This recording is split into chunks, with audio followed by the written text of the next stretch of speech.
It is a change meant to protect your identity and your money, but Indiana's new ID system may make it tougher to get that money.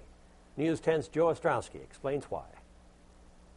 It's just a big hassle. Kevin Mullikins went to the Bureau of Motor Vehicles to get an Indiana ID card. He left with a slip of paper to use until his new card came in the mail. But when he tried using it to cash a check at his bank, he ran into trouble. When I try to go cash my paycheck, I can't get a paycheck cashed. I went and got some dental work done.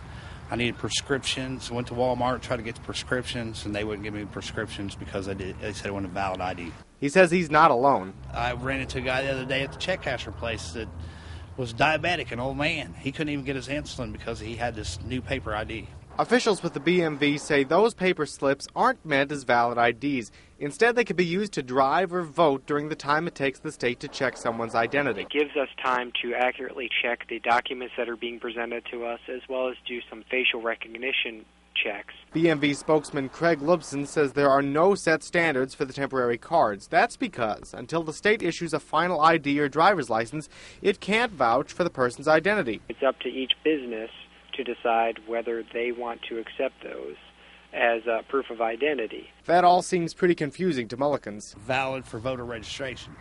Well, if it's valid for voter registration, why ain't it valid to cash a check or to get prescriptions or anything like that? He says his vote is for clearing up this system. In Terre Haute, Joe Ostrowski, News 10. Again, temporary identity cards are not considered valid IDs and cannot be used to board a plane. If you're getting a new driver's license or ID card, experts say to prepare to be without ID for a few weeks.